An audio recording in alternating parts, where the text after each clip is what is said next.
Hey, I'm Nelson. I'm an alcoholic and an addict. It's not my real name. I use a pseudonym here at LOL Sober. This is my fifth post of the week. I don't anticipate being that active most weeks, but I had a good week and I got rolling, and so here we are, just blowing up your inbox with extra posts. Uh, and I wanted to spend a minute talking about that word extra because I heard it used recently um, by one of my kids, and they said, "Oh yeah, that teacher, he's extra. He's a little extra."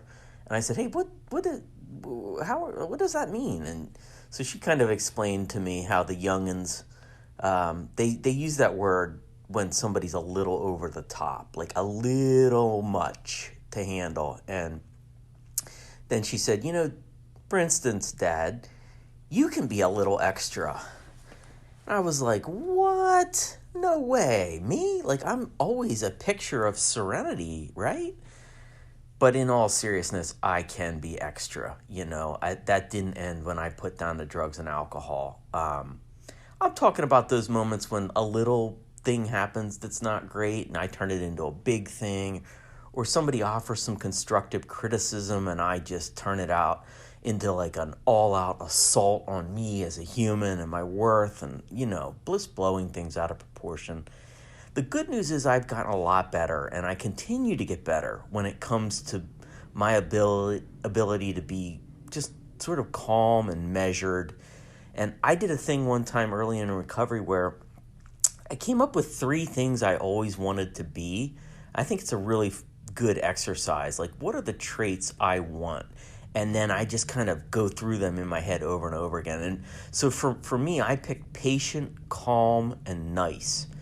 And the idea is if I can be patient at all times, that's great. If I can be patient and nice, that's even better. But if I just need to be at least one of those things all the time. And then so it just rattles around in my head. Patient, calm, nice. Patient, calm, nice.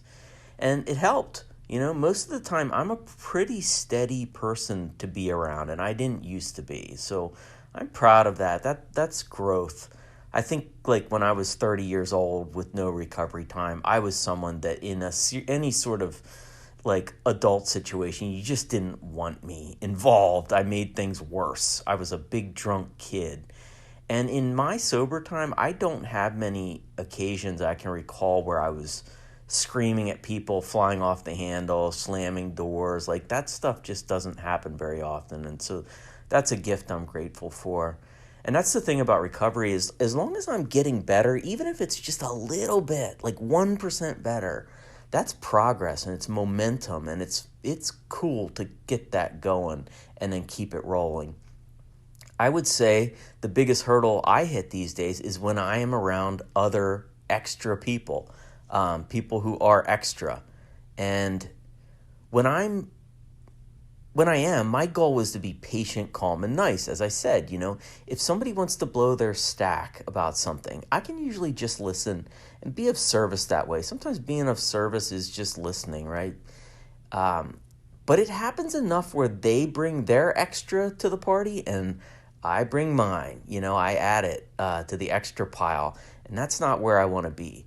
Listen, let's be real. There are people out there that are struggling, sick and suffering, and they have a lot of extraness, and I gotta remember that's their stuff. That's not mine. That's theirs. I have enough to worry about my own sobriety and behaviors. Like, I don't need to carry my baggage around and then throw theirs in too. So two things I try to do is, one, I have to not be extra myself. I need to have my spiritual gas tank full.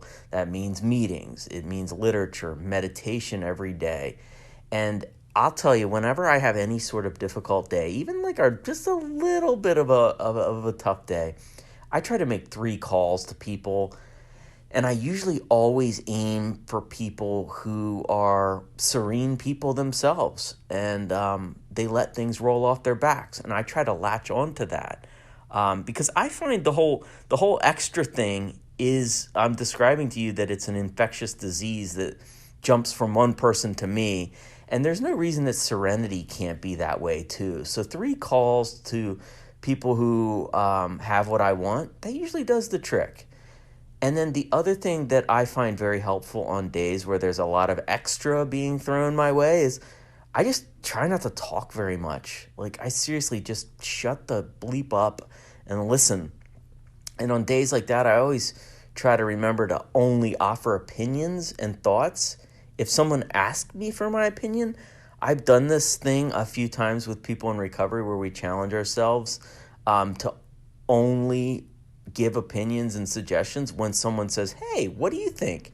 And I got to tell you, I'm always surprised at the number of times I have like this brilliant hot take or thought or suggestion and nobody asked me for it. And so when I can just keep that to myself, I'm so much better off. I mean, that's where a lot of my trouble comes from, is when I'm just chiming in with things that no one opened that door and asked me to walk through. So anyway, I hope you have a great day and a great weekend. Actually, I hope you have an extra great weekend. So, hey, thanks for letting me share.